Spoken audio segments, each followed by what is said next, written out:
Good morning students.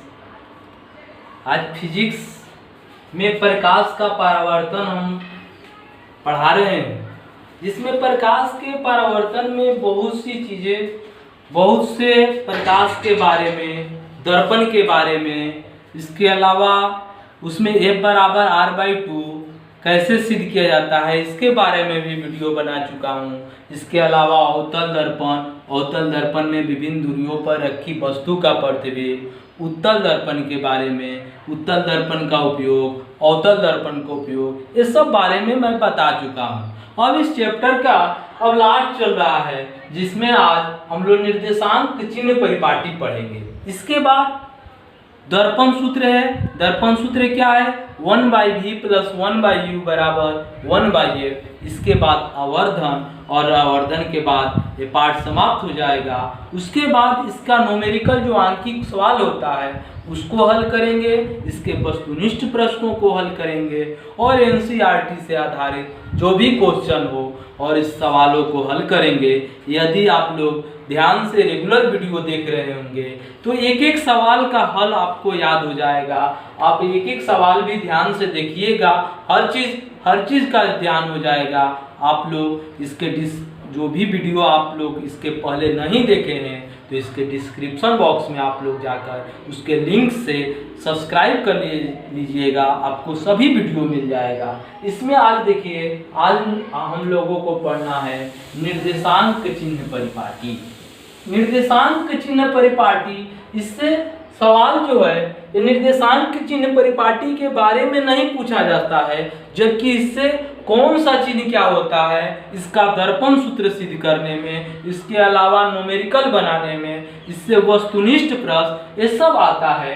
तो निर्देशांक चिन्ह परिपाटी वास्तव में ये देखिए, इसमें बहुत इंपॉर्टेंट चीज़ है। भले ही परीक्षा में इसके बारे में नहीं पूछा नहीं जाता है, लेकिन इसके चिन्ह के बारे में, इसके मान के बारे में, ये कौन चीज होता है उसके बारे में इससे बहुत सारे क्वेश्चन आते हैं। अब देखिए, निर्देशांक चिन्ह परिपाटी है क्या? तो निर्देशांक चिन्ह परिपाटी वैसी चिन्ह परिपाटी जिनसे पता चलता है कि वस्तु दूरी, प्रतिबिंब दूरी और फोकस दूरी का मान धनात्मक है या ऋणात्मक, उसे निर्देशांक चिन्ह परिपाटी कहते हैं। देखिए इसमें क्या है, वस्तु दूरी, प्रतिबिंब दूरी और दर्पण फोकस दूरी। वस्तु दूरी, प्रतिबिंब दूरी और फोकस दूरी, इसके अलावा वस्तु की ऊंचाई, प्रतिबिंब की ऊंचाई, सभी का मान धनात्मक है या ऋणात्मक, इसी निर्देशांक चिन्ह परिपाटी से पता चलता है। जिसका परिभाषा मैंने लिखा है कि वैसी चिन्ह परिपाटी जिससे पता चलता है कि वस्तु दूरी को U से सूचित किया जाता है, प्रतिबिंब दूरी जिसे V से सूचित किया जाता है और फोकस दूरी जिसे F से सूचित किया जाता है का मान धनात्मक है या ऋणात्मक, उसे निर्देशांक चिन्ह परिपाटी कहते हैं। ये परिभाषा आप लोगों को समझ में आ चुका है कि वैसी चिन्ह परिपाटी जिनसे पता चलता है कि वस्तु दूरी, प्रतिबिंब दूरी और फोकस दूरी का मान धनात्मक है या ऋणात्मक, उसे निर्देशांक चिन्ह परिपाटी कहते हैं। अब देखिए, निर्देशांक चिन्ह परिपाटी के मुख्य नियम, इसके नियम क्या क्या है? पहला नियम, मुख्य अक्ष को एक अक्ष माना जाता है। जैसे देखिए, दोनों दर्पण दिया हुआ है, मान लीजिए अवतल दर्पण है, ये अवतल दर्पण है, यहाँ पर P ये ध्रुव है, ये उत्तल दर्पण है, इसमें भी ये मुख्य अक्ष है। मुख्य अक्ष इसका तो पीछे होता है, दर्पण के पीछे, इसमें आगे होता है। तो सबसे पहला मुख्य अक्ष को एक अक्ष माना जाता है। जो मुख्य अक्ष है इसको एक अक्ष भी कहते हैं। मुख्य अक्ष को एक अक्ष माना जाता है, आप लोग इसे याद रखेंगे। चिन्ह परिपाटी के अनुसार मुख्य अक्ष को एक अक्ष माना जाता है। दूसरा नियम है कि सभी दूरियां गोलीय दर्पण के ध्रुव से मापी जाती है। गोलीय दर्पण के ध्रुव से सभी दूरियां गोलीय दर्पण के ध्रुव से मापी जाती है। ये भी चीज याद रखेंगे, ये ऑब्जेक्टिव में पूछा जाता है कि सभी दूरियां गोलीय दर्पण के किस बिंदु से मापी जाती है, तो ध्रुव से मापा जाता है। इसमें दिया है, जैसे दिया है कि वस्तु दूरी, प्रतिबिंब दूरी और फोकस दूरी, इसकी परिभाषा यदि पूछा जाए तो इसका परिभाषा यदि आप लोगों को याद रहे कि सभी दूरियां गोलीय दर्पण के ध्रुव से मापी जाती है, तो वस्तु दूरी की परिभाषा क्या होगी? तो गोलीय दर्पण के ध्रुव से वस्तु के बीच की दूरी को वस्तु दूरी कहते हैं। इसे U से सूचित किया जाता है। वस्तु दूरी आप लोग याद रखेंगे, वस्तु दूरी जिसे क्या से सूचित किया जाता है? U से। प्रतिबिंब दूरी इसे किससे सूचित किया जाता है? तो इसे V से सूचित किया जाता है। और फोकस दूरी ये तो आप लोग पढ़ चुके हैं कि फोकस दूरी के बारे में, इसको F से सूचित किया जाता है। तो वस्तु दूरी, सभी दूरियां दर्पण के ध्रुव से मापी जाती है, तो वस्तु दूरी की परिभाषा दर्पण के ध्रुव से वस्तु के बीच की दूरी को वस्तु दूरी कहते हैं। इसे U से सूचित किया जाता है। प्रतिबिंब दूरी, गोलीय दर्पण के ध्रुव से प्रतिबिंब के बीच की दूरी को प्रतिबिंब दूरी कहते हैं। इसे V से सूचित किया जाता है। और फोकस दूरी, गोलीय दर्पण के ध्रुव से मुख्य फोकस के बीच की दूरी को फोकस दूरी कहते हैं। इसे F से सूचित किया जाता है। तो इसको याद रखेंगे तो इससे सभी परिभाषा, ये तीनों परिभाषा समझ में आ जा रहा है कि दूसरा नियम है कि सभी दूरियां गोलीय दर्पण के ध्रुव से मापी जाती है। तीसरा नियम, आपतित प्रकाश की दिशा में मापी गई सभी दूरियां धनात्मक होती है। आपतित प्रकाश की दिशा में मापी गई सभी दूरियां धनात्मक होती है और विपरीत दिशा में मापी गई दूरियां ऋणात्मक होती है। विपरीत दिशा में और आपतित प्रकाश की दिशा में। अब देखिए, मान लीजिए आपतित प्रकाश की दर्पण का परावर्तक पृष्ठ यही है, इस तरफ है, तो आपतित प्रकाश की मान लीजिए यहाँ से प्रकाश निकल रहा है, तो आपतित प्रकाश की दिशा इस तरफ हुआ। और सभी दूरियां कहाँ से मापी जाती है? इससे मापी जाती है। जैसे इसका मुख्य फोकस धनात्मक है या ऋणात्मक, ये कैसे पता चलेगा? चाहे इसमें मुख्य फोकस वास्तविक धनात्मक है या ऋणात्मक, ये कैसे पता चलेगा? तो जब P से मापते हैं तो हम लोगों का इस तरफ है, आपतित प्रकाश की विपरीत दिशा में, आपतित प्रकाश की दिशा इस तरफ है और मुख्य फोकस यानी कि फोकस दूरी हम लोगों की इसके विपरीत दिशा में है। इसका फोकस दूरी क्या होगा? माइनस में लिखा है कि विपरीत दिशा में मापी गई सभी दूरियां ऋणात्मक होती है। और इसमें मुख्य फोकस क्या है? दर्पण के पीछे है, यानी कि आपतित प्रकाश की दिशा में है, तो ये क्या होगा? प्लस में होगा। तो ये ध्यान रखेंगे कि आपतित प्रकाश की दिशा में मापी गई सभी दूरियां धनात्मक होती है और आपतित प्रकाश के विपरीत दिशा में मापी गई सभी दूरियां ऋणात्मक होती है। अर्थात एक चीज और ध्यान रखेंगे, दर्पण के सामने जितनी भी दूरियां स्थित है, जितनी भी वस्तु स्थित है, वस्तु दूरी, प्रतिबिंब दूरी या फोकस दूरी कोई भी स्थित हो, तो दर्पण के सामने जब हो तो वो ऋणात्मक होती है और दर्पण के पीछे वस्तु दूरी, प्रतिबिंब दूरी या फोकस दूरी जो भी हो वो दर्पण के पीछे हो तो धनात्मक होती है और दर्पण के सामने हो तो ऋणात्मक होती है। चौथा है कि मुख्य अक्ष के लंबवत मापी गई दूरियां धनात्मक तब होती है जब वह अक्ष के ऊपर हो और ऋणात्मक तब होती है जब वह अक्ष के नीचे हो। लंबवत मापी गई दूरी, तो लंबवत कौन चीज मापा जाता है? वस्तु की ऊंचाई और प्रतिबिंब की ऊंचाई। वस्तु की ऊंचाई को h1 से सूचित किया जाता है। वस्तु की ऊंचाई को h1 से सूचित करते हैं और प्रतिबिंब की ऊंचाई को h2 से सूचित करते हैं।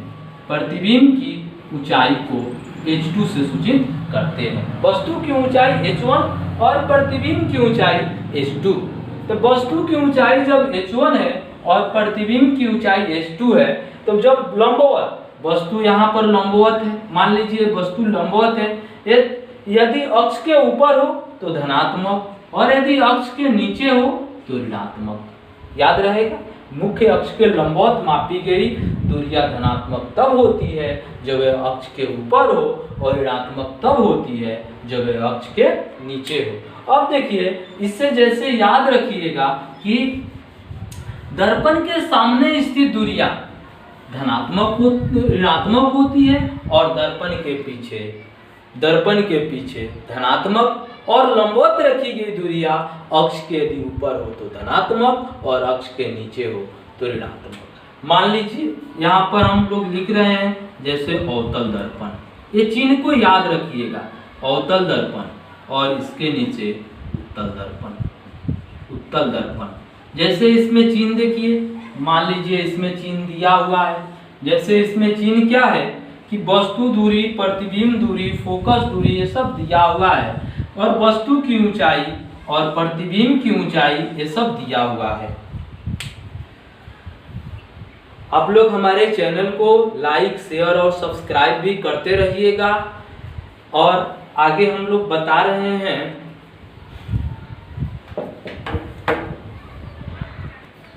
अब देखिए इसमें चिन्ह लिखना है, इसका चिन्ह लिखना है। जैसे अवतल दर्पण और उत्तल दर्पण दिया हुआ है, वस्तु दूरी u, प्रतिबिंब दूरी v, फोकस दूरी f, वस्तु की ऊंचाई h1 और प्रतिबिंब की ऊंचाई h2। तो अब इसका देखिए इसका चिन्ह कैसे कैसे क्या होता है। जैसे मान लीजिए यहाँ पर ये अवतल दर्पण दिया हुआ है, ये अवतल दर्पण दिया हुआ है, और यहाँ पर ये उत्तल दर्पण दिया हुआ है। इसका ये मुख्य अक्ष, इसमें यहाँ पर P, और इसका इसमें मुख्य अक्ष यहाँ पर P, और यहाँ पर इसका F, इसका F। अब देखिए इसमें वस्तु दूरी, तो वस्तु जब भी स्थित होता है वो दर्पण के सामने स्थित होता है। कहाँ पर स्थित होता है? दर्पण के सामने। तो दर्पण के सामने जब स्थित होगा तो आपतित प्रकाश की दिशा में, आपतित प्रकाश की दिशा में, तो आपतित प्रकाश की दिशा में मापी गई सभी दूरियां धनात्मक होती है, और विपरीत दिशा में मापी गई सभी दूरियां ऋणात्मक होती है।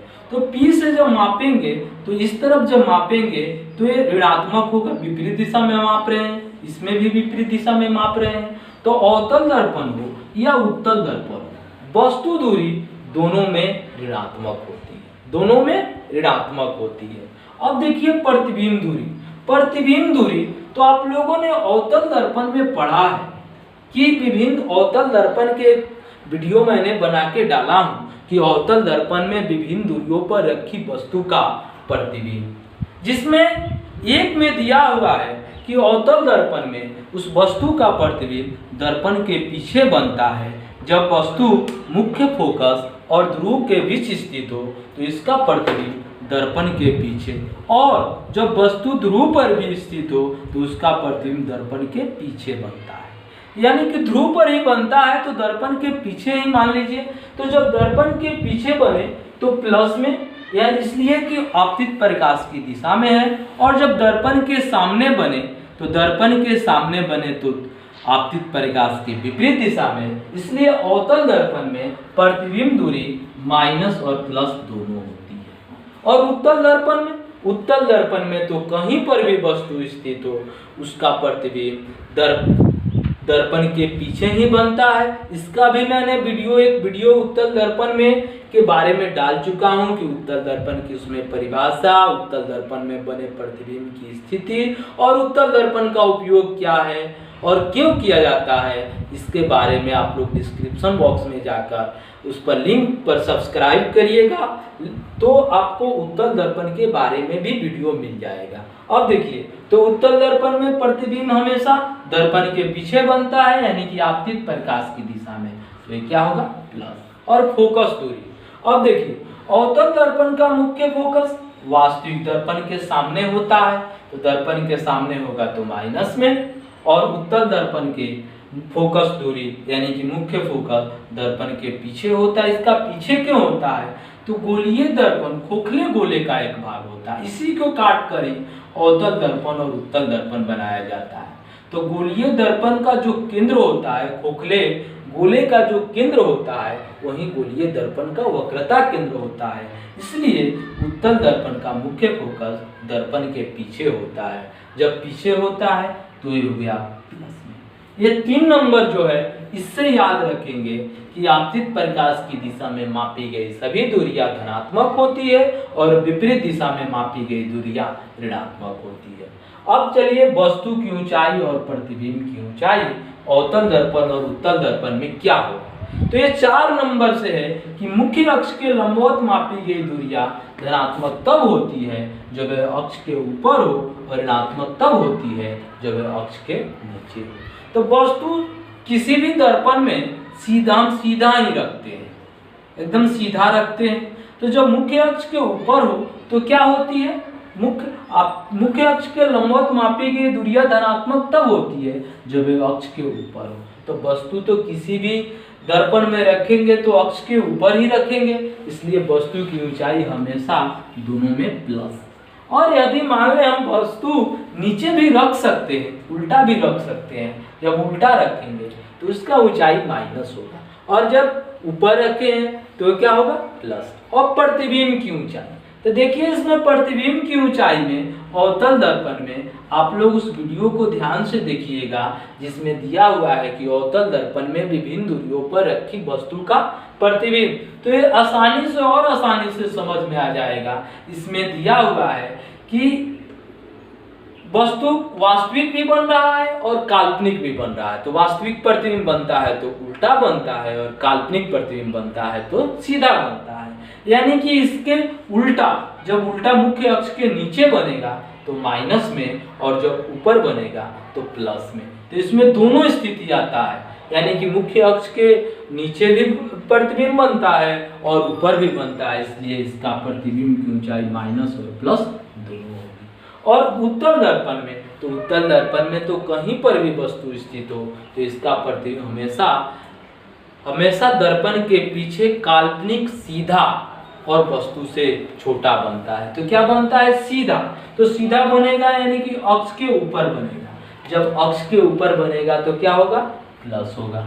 आप लोग इसे ध्यान से देख लीजिए, आप तो समझ में आ चुका है इसका चिन्ह। इसको चिन्ह को याद कर लेंगे, और यदि आप लोग ध्यान से वीडियो देखेंगे तो ये समझ में भी आ चुका होगा कि वीडियो किस प्रकार, वीडियो में माइनस और प्लस कहाँ कहाँ होता है ये समझ में आ गया होगा।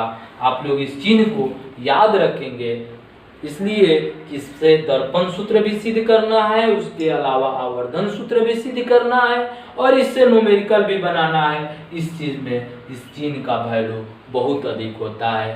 अब इतना ही आप लोग, अगले वीडियो में मैं दर्पण सूत्र सिद्ध करूंगा। आप लोग हमारे चैनल को लाइक, शेयर और सब्सक्राइब कीजिए।